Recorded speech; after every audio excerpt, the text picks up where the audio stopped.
शादी से 1 महीने पहले 2 आदमियों ने मेरे साथ ज़बरदस्ती करी थी। शादी के दिन मुझे पता चला कि मैं पेट से हूँ। जब शादी की रात पति करीब आया, तो ठंड में मेरे पसीने छूट रहे थे। जब उसने मेरे शरीर को देखा, तो मैं दुल्हन बनी कमरे में बैठी थी। मेरा दिल बाहर आने लगा। शादी से लेकर आज तक मुझे एक ही डर था कि कहीं मेरा पति मेरी सच्चाई ना जान जाए। अब वह घड़ी आ गई थी जब मेरा सामना अपने पति से होने वाला था। मेरा दिल पूरी तरह से धड़क रहा था कि अगर उसने मेरी सच्चाई जान ली तो क्या होगा। वह सच्चाई दुनिया वालों से तो क्या, मैंने अपने घर वालों से भी छुपाई थी। दरवाज़ा खुलने की आवाज़ से मेरा शरीर कांपने लगा। मेरा पति चलता हुआ मेरे पास आया और मुझे देखने लगा। मुझे उसके ऐसे देखने से भी डर लग रहा था। मेरा पति मेरी तरफ आया और मेरा घूंघट उठाया। मैं उस वक्त बाकी दुल्हनों की तरह शर्माने की बजाय डर से कांप रही थी। मेरा पति मेरी तारीफ करने लगा, लेकिन मुझे डर लग रहा था। हालांकि मेरा पति मुझे पहले भी देख चुका था। हमारी शादी तो 3 महीने पहले ही हो चुकी थी, बस विदाई 3 महीने बाद हुई थी। शादी के वक्त मेरे दिल में भी बाकी लड़कियों की तरह बहुत सारे अरमान थे। मैं सबकी छेड़छाड़ सुनती रहती थी। अपने पति को मैंने बस एक ही बार देखा था और मेरा दिल धड़क रहा था। हालात वही रहते तो यकीनन मैं भी आज शर्माई हुई होती और धड़कते हुए दिल से तारीफें कबूल कर रही होती। मगर 1 महीने पहले जो मेरे साथ हादसा हुआ, उसकी वजह से मैं अब पहले जैसी नहीं रही थी। अब मुझे उसकी नज़र अजीब सी महसूस हो रही थी। मेरे पति की नज़र मेरे ऊपर पड़ी तो वह पीछे हट गया। मैं उसके पीछे हटने से सहम गई थी। उन्होंने मुझे गौर से देखते हुए बहुत अजीब सी बात कही, जिससे मुझे बहुत बड़ा झटका लगा। मुझे लगा उन्हें मेरा राज पता चल गया है, मेरी वही हकीकत जो मैं उनसे छुपा रही थी। शायद वह जान गए थे। मैं बहुत परेशान हो रही थी। फिर मेरा दिल बहुत भारी होने लगा। मैं कपड़े बदली और बिस्तर पर लेट गई, मगर मेरे दिमाग में यही बात गूंज रही थी कि पहली ही रात मेरे पति ने मुझे छूने के बजाय इधर उधर की बातें करके सोने को क्यों कह दिया। मैं पूरी रात यही बात सोचती रही। अगले दिन मैं बहुत ही मुश्किल से अपने चेहरे पर मुस्कुराहट सजाए बैठी थी। आज भी सबने मेरी तारीफ की। मैं बचपन से ही बहुत खूबसूरत थी। मुझे यकीन था आज मेरा पति मुझे देखकर खुद को हक जताने से रोक नहीं पाएगा। मैं डरी हुई थी। मैं खुद चाहती थी कि वह मुझे सराहे और अपना हक हासिल कर ले। अब मुझे ज़्यादा देर इंतज़ार नहीं करना पड़ा था। मेरा पति कमरे में आ गया और उसका मिजाज भी बहुत अच्छा लग रहा था। मुझे थोड़ा बहुत डर लग रहा था, मगर मैं इंतज़ार कर रही थी। फिर मुझे हैरत का झटका तब लगा जब मेरे पति ने आज रात भी यहाँ वहाँ की बातें करके सोने को कहा। मैं सहमी बैठी रह गई। क्या मुझ में इतनी भी कशिश बाकी नहीं थी कि मेरा पति मेरी तरफ आकर्षित होता। मेरी हालत खराब हो गई थी। मेरे दिमाग में बहुत गहरा असर पड़ा था। मुझे फिर से अपने साथ हुए हादसे के बुरे सपने रातों को जगाते थे। मेरी हालत दिन ब दिन बिगड़ती जा रही थी। तीसरा महीना शुरू हो गया था। मेरा शरीर बदलने लगा और मुझे यही डर था। मैं चाहती थी कि इस बात के सामने आने से पहले मेरा और मेरे पति का एक मजबूत रिश्ता बन जाए, मगर ऐसा नहीं हो पाया। और अब यकीनन मेरी हकीकत खुल जाने वाली थी। हमेशा टेंशन में रहने की वजह से मेरी हालत ख़राब हो रही थी। एक दिन मेरी तबीयत बहुत ज़्यादा बिगड़ गई, तो मेरे पति मुझे डॉक्टर के पास ले गए। डॉक्टर ने मेरा चेकअप करके वही कहा जिसका डर था। वह बोल रही थी कि मैं माँ बनने वाली हूँ। मुझे पेट से हुए 3 महीने हो चुके हैं। मैंने सोचा अब यकीनन मेरा पति मुझे डिवोर्स दे देगा, और कोई भी इंसान यही करता। मेरा दिल चाह रहा था कि मैं चीख चीख कर रो लूं, मगर मेरा शरीर बिल्कुल बेजान और ठंडा हो गया था। डॉक्टर मेरे पति से बात कर रही थी, कह रही थी किसी टेंशन की वजह से मेरी हालत बहुत ख़राब हो गई है। मुझे अच्छी खुराक के साथ साथ अच्छे माहौल की भी ज़रूरत है। वे नहीं जानती थी कि ये है किसका बच्चा। मेरी आंखों में 1 महीने पहले गुजरा हुआ हादसा किसी पिक्चर की तरह चल रहा था। विदाई से पहले अपने शादी के 1 महीने बाद मैं एग्ज़ाम देने यूनिवर्सिटी जा रही थी कि मुझे 2 नौजवानों ने पकड़ लिया। मैं उस वक्त सुनसान जगह पर थी। मेरी चीख पुकार से भी कोई फ़ायदा नहीं हुआ था, और वो लड़के वहीं किसी करीब जंगल में ले जाकर मेरी बेबसी का फ़ायदा उठा लिए। मैंने उनके सामने हाथ जोड़े और उनके पैर भी पड़े। मैंने बहुत कोशिश की, मगर उन्हें रोक न सकी। वो बहरे हो चुके थे। मैं चीख-चीख कर रोना चाहती थी, मगर मेरी आवाज़ दबा दी गई थी। मैं कुछ नहीं देख पाई, ना मैं ज़्यादा कुछ जानती थी। मुझे बस इतना याद था, एक लड़का जिसने मेरे साथ गलत किया था, वह मुँह पर मुखौटा लगाए हुए था। उसकी टी-शर्ट पर अजीब-सा कुछ लिखा हुआ था, मगर यह सबूत बाद में तलाश करने पर नहीं दिखे थे। उस वक़्त मैं कुछ देर तो वहीं पड़ी रही। मुझे लगा कि मैं मर जाऊँगी। अब ना मरी तब भी मैं अपनी जान ले लेना चाहती थी। कुछ देर बाद उन्होंने मुझे उसी जंगल में ले जाकर छोड़ दिया। यही सब मेरी आँखों के सामने चल रहा था। मैं रात-रात भर जागती रहती थी, मगर कभी किसी को बताने की हिम्मत नहीं कर पाई थी। घरवाले मेरा बहुत ख़्याल रखते थे। 1 हफ्ते के बुखार ने मेरे चेहरे की रौनक छीन ली थी। फिर धीरे-धीरे मैं सँभल रही थी। जो मेरे साथ हुआ, आहिस्ता-आहिस्ता मैं उस तकलीफ से निकलने लगी थी। मैंने मेरे घरवालों से यह बात छुपा रखी थी और खुद को सँभाला, मगर कुछ दिन बाद मेरी तबीयत में बदलाव महसूस होने लगा। अक्सर मेरा सिर चकराने लगा और मुझे उबकाई लगने लगी। मैं बहुत डर गई कि यह सब उस दिन का नतीजा तो नहीं। मैं चुपचाप एक लेडी डॉक्टर के पास गई। चेकअप करवाया चेकअप करवा कर भगवान से प्रार्थना कर रही थी कि ऐसा कुछ ना हो जिसका मुझे खौफ था, मगर शायद भगवान को यही मंजूर था। मेरी रिपोर्ट में वही आया कि मैं प्रेग्नेंट हूँ। मैं बहुत रोई, भगवान से कहने लगी, मेरे साथ ऐसा क्यों हुआ? अब मैं कहाँ जाऊँ? किसको अपनी हालत का ज़िम्मेदार ठहराऊँ? मेरी इस हालत का कौन गवाह बनेगा? मैं जानती थी, मुझे ही गलत समझा जाता। घर आकर मैं गुमसुम रहने लगी। घर में मम्मी-पापा दोनों बूढ़े थे और बहन छोटी नासमझ थी। और जब मेरी शादी हुई, तो मैंने सोचा कि शादी के बाद पति से कह देती हूँ कि मैं प्रेग्नेंट हूँ और जब बच्चा पैदा होता, तो मैं उसे 7 महीने का घोषित करके सब दबा देती। मगर यहाँ भी किस्मत ने मेरा साथ नहीं दिया था। मेरा पति मुझसे मोहब्बत के दावे करके, मेरा इतना ख्याल करके भी मुझसे फासला बना रहे थे। अब डॉक्टर ने भी हकीकत खोल दी थी। मैं जानती थी, मेरा पति घर आकर मुझे बुरा-भला कहेगा और मुझ पर बद-किरदार का इल्ज़ाम लगाकर मुझे डिवोर्स दे देगा। इन 3-4 महीने की टेंशन ने मुझे इतना परेशान कर दिया था कि मैंने खुद को डिवोर्स के लिए तैयार कर लिया था। जब हम घर पहुँचे, तो मेरे पति मुझे कमरे में ले गए। मैं खुद को शोर-शराबे के लिए तैयार कर रही थी, मगर मेरी हैरत की इंतहा नहीं रही जब दोपहर से शाम हो गई और शाम से रात हो गई, मगर मुझे मेरे पति ने कुछ भी नहीं कहा, बल्कि वह मुझे आराम करने के लिए कह रहे थे। मुझे लग रहा था कि मैं कोई सपना देख रही हूँ। आखिर कौन मर्द इतना चुप रह सकता? वह अपनी पत्नी की गर्भवती होने का सुन चुके थे, जिसको उन्होंने छुआ तक नहीं था। फिर भी वह इतना शांत थे। ऐसा कहाँ पॉसिबल था? मैं परेशान थी। मुझे उनके चुप रहने से हैरत हो रही थी और दिन-ब-दिन मैं उनसे मोहब्बत करने लगी थी। मुझे यकीन होने लगा था कि शायद वह भी मुझे सच्ची मोहब्बत करते हैं। समय गुजरता गया और वह मेरा हर तरह से ख्याल रखने लगे। मेरे लिए फल लाते, दूध भी अपने हाथों से पिलाते। मैं इन सबको उनकी मोहब्बत समझ रही थी। जब 7 महीने बाद मैंने एक सुंदर बच्चे को जन्म दिया, तो मेरे पति ने ही उसे 7 महीने का घोषित कर दिया। सच तो यह था कि वह मुझसे भी ज़्यादा बच्चे से मोहब्बत और लगाव महसूस कर रहे थे।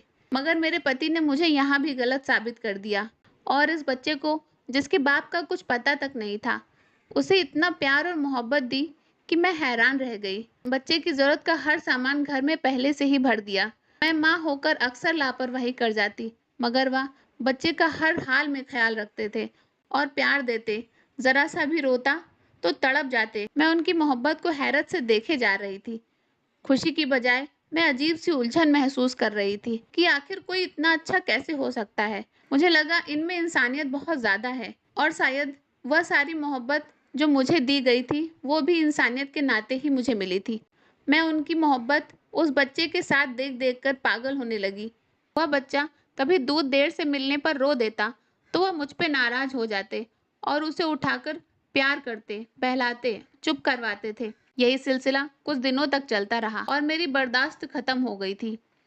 एक दिन मैं अपने पति से लड़ पड़ी। मैंने उनसे कहा कि तुम इतना चुप क्यों हो?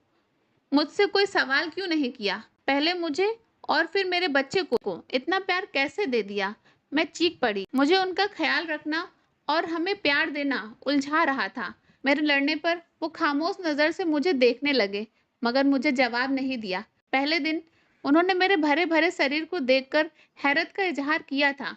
मैंने उसका बहाना बना दिया था कि मैं शादी के दिन से बैठकर खाने लगी हूँ, इसलिए मैं मोटी हो रही हूँ। तब मुझे उनकी सवाल भरी नज़र पर हैरत हुई थी।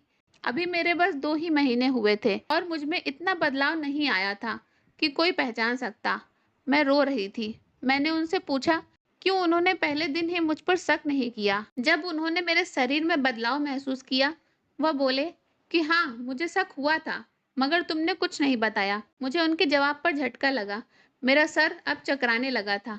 मुझे ऐसा लग रहा था कि वह सब जानते थे। मेरे पति एक अजीब किस्म के इंसान थे।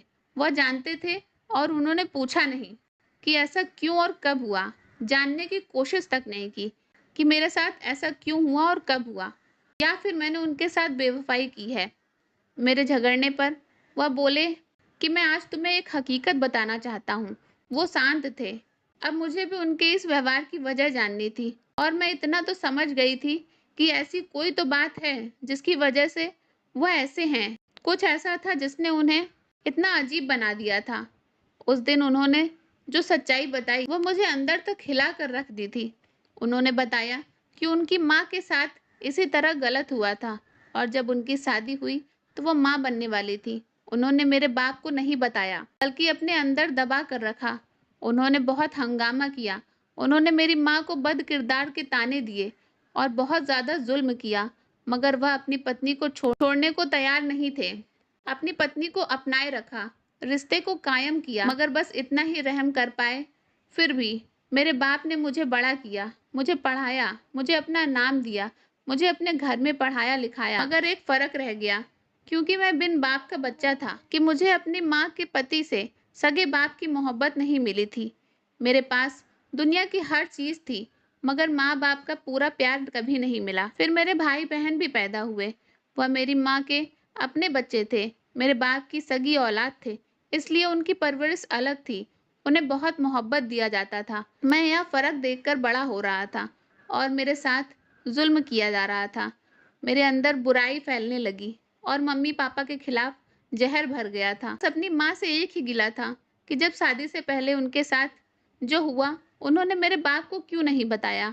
उन्हें बताना चाहिए था कि वह अपने होने वाले पति को पहले से सच्चाई बताती और उनको फैसले का हक देती। मेरी नज़र में मेरी माँ के पति का कोई कसूर नहीं था। मेरी माँ ने छुपाकर उनके साथ गलत किया, उनके हाथ बांध दिए। हालांकि उस समय उनमें इतनी हिम्मत थी, उन्होंने ऐसी औरत को अपनाया और रिश्ता खत्म नहीं किया। बिन बाप के बेटे को भी अपना नाम दिया। शादी से पहले हकीकत का पता चलता तो वो कभी मेरी माँ को नहीं छोड़ते और उनको खुशी होती कि यह फैसला उसने अपनी मर्जी से किया था। मेरे पति बोल रहे थे और मैं पत्थर की तरह बन चुकी थी। मैंने अपने पति की माँ की किस्मत पाई थी। तो यह थी वो बात जिसकी वजह से उन्होंने शक होने पर भी मुझसे सवाल नहीं किया, बल्कि हकीकत पता चली तो लड़ने या मारने के बजाय दिल से अपना लिया। मेरे पति ने मेरी तरफ देखा और मुझसे कहा कि मेरा तुमसे यही सवाल है कि तुमने मुझसे क्यों छुपाया? क्या तुम भी इस सब में शामिल थी कि तुम्हारा किसी लड़के से अफेयर था? मैं उनके सवाल पर तड़प उठी थी। मैंने जल्दी से नहीं में सिर हिलाकर इनकार किया और उन्हें भरोसा दिलाने लगी, ऐसा कुछ नहीं है। मैंने कसम खाई और कहा, मैं बेकसूर हूँ। मैं उन दोनों आदमियों को नहीं जानती, उनकी शक्ल तक नहीं देखी। मैं बेकसूर हूँ। मेरा कभी किसी गैर मर्द के साथ ऐसा अफेयर नहीं रहा। मैंने अपने दिल में कभी किसी गैर को नहीं रखा। अगर कोई है तो वो मेरा पति है। मेरे भरोसा दिलाने पर वह बोले, जब ऐसा था तो क्यों छुपाया? मुझे क्यों नहीं बताया कि तुम्हारे साथ गलत हुआ था? तुम तो खुद भी मजबूर थी। खुद को क्यों सता रही थी? किस बात से डरती थी? क्यों मेरी माँ वाली बेवकूफ़ी दोहरा रही थी? उनके सवाल पर मैं बिल्कुल चुप हो गई थी। मैं उन्हें क्या बताती? फिर मैं तो खुद पर ही सब कुछ झेल चुकी थी। मैंने उनकी ज़िद पर कहा कि मुझे क्या खबर थी कि आप मुझ पे भरोसा करोगे या नहीं। अगर शादी की रात सवाल कर देते तो मैं खुद सब कुछ बता देती, कुछ भी नहीं छुपाती। अगर मुझे अंदाज़ा होता कि मेरा पति इतना अच्छा है तो मैं खुद ही सब कुछ बता देती। मैं खुद को इतनी तकलीफ क्यों देती? मेरे रोने पर मेरे पति ने मेरा हाथ थाम लिया और मुझसे कहा कि अब याद रखना, मुझे तुम पर यकीन है और अब ज़्यादा मत सोचना। मैंने प्यार भरी नज़र से उन्हें देखा। मेरा दिल उनकी मोहब्बत पर खुशी से भड़क उठा था। आज सब कुछ खुल चुका था। मुझे लग रहा था कि आज हम दोनों ने अपनी सारी सच्चाई एक दूसरे को बता दी। मगर मैं गलत थी। अभी तो मैं बहुत सी सच्चाई नहीं जानती थी। अभी तो मेरे सर पर आसमान गिरना बाकी था। बेखबर खुश होकर मेरी जिंदगी अपने पति की वजह से अच्छी और सुकून से गुजरने लगी थी। अब मेरा भरोसा अपने पति पर कुछ इस तरह कायम हुआ कि मैं अपनी हर बात उन्हें बता देती थी। मैं अपने बच्चे को भी बहुत प्यार देने लगी थी और कुछ दिन बाद मुझे दोबारा से माँ बनने की खुशखबरी मिली। इस बार ये फर्क था कि मैं भी इस खुशी को खुलकर महसूस कर रही थी, पर मेरे पति के व्यवहार में तो कभी कोई बदलाव आया ही नहीं था। इस बार भी वैसे ही ख्याल रखे जा रहे थे जैसे पहले रखा था। वह मुझे ज्यादा काम भी नहीं करने देते थे। मैं उनसे छुपकर थोड़ा बहुत घर का काम कर लेती थी, वरना उन्होंने काम वाली रख ली थी। काम वाली मेरे बड़े बेटे को संभाल रही थी और मैंने सोचा कि टार से कुछ सामान निकाल लूं। वह सारे सामान जो बड़े बेटे के पैदा होने पर जरूरत पड़ा था। जब वह बड़ा हुआ तो मेरे पति ने सब टाण में रख दिया था। मेरे डिलीवरी को सिर्फ 1 ही महीना बाकी था। मैंने सोचा कि सामान वगैरह निकाल लेती हूँ। सामान निकाल निकाल कर देख रही थी। मेरे सामने वो पुराना संदूक आ गया। मैंने उस संदूक को खोला। उसमें से जो सामान निकला, मैं सर से पांव तक कांप रही थी। मेरा दिल डूब गया था। मैं यकीन करने को तैयार नहीं थी कि ऐसा कैसे हो सकता है। मेरा पति तो एक बहुत अच्छा इंसान है, फिर भी मेरे सामने उसका पड़ा सामान उसका कौन सा पहलू था। मेरा पति घर आया तो मैंने उसका कॉलर पकड़ लिया और वह काला शर्ट और काला मुखौटा उसके मुंह पर फेंक दिया। मेरे साथ गलत करने वाला कोई और नहीं, मेरा अपना पति था। मैं उस आदमी पर चिल्ला रही थी कि उसने मेरे साथ ऐसा क्यों किया, मुझे ऐसी तकलीफ क्यों दी। वह बोला कि तुम मेरे वहम में थी, मैंने कोई पाप नहीं किया, मैं बस तुम्हें आजमाना चाहता था। मैं जानना चाहता था कि तुम मुझे सच्चाई बताती हो या नहीं। उनकी बात पर मुझे धक्का सा लगा। सिर्फ आजमाने के लिए उस इंसान ने मुझे इतनी तकलीफ दी। अपने पति की सच्चाई जानने के बाद मुझे सारा वह समय याद आने लगा था जो मैंने तकलीफ में गुजारा था। अगर मुझे उनकी सारी सच्चाई मालूम ना होती तो मैं सारी जिंदगी ऐसे ही उसकी पूजा करती रहती। मुझे अपने पति से मोहब्बत एकदम से खत्म हो गई थी। दिल कर रहा था कि यह घर छोड़कर चली जाऊं और वापस कभी ना आऊं। मैंने घर छोड़कर जाने का इरादा किया तो मेरे बच्चे ने मेरे कदम पकड़ लिए। जैसे भी थी, मैं उनकी माँ थी और वो मेरा बच्चा था जिसे मैं माँ की तरह उसका हक और मोहब्बत नहीं दे सकी थी। अब तो मुझे उसका दुख हो रहा था। मेरे बच्चे ने अपना जीवन एक अनाथ की तरह गुजारा था। मुझे अपने पति से नफरत महसूस हो रही थी, लेकिन मेरे पास वापसी का कोई रास्ता नहीं था। वह एक सकी इंसान था और कुछ भी नहीं था। उसके ऊपर जो बचपन में गुजरी, जिस तरह से उसने अपना बचपन गुजारा, उन सब हालात ने उसे दिमागी मरीज बना दिया था। मैं उनके बचपन के हालात को सोच रही थी कि अगर मैं उन हालात से गुजरती तो शायद मैं भी इसी तरह से बन जाती, क्योंकि जब से मेरे साथ वह हादसा हुआ था तब से मेरी भी दिमागी हालत कुछ ठीक नहीं थी। अगर मुझे हकीकत मालूम न होती तो आज तक मैं उस गम में रहती। मैं बहुत रो रही थी। मैं जिस आदमी को अच्छा समझ रही थी, मेरी बर्बादी का जिम्मेदार वो खुद था और मैं आज भी पहले की तरह बेबस थी और उसके साथ रहने को मजबूर थी, क्योंकि मैं उसके बच्चों की माँ थी। अपने बच्चों को छोड़कर उनके बाप के जैसे नहीं बनना चाहती थी।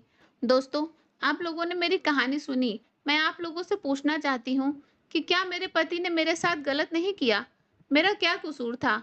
मुझे ये सजा क्यों मिली? आप ही लोग बताएं कि मैं क्या करूं? मैं अपने पति को फिर से अपना लूं या नहीं?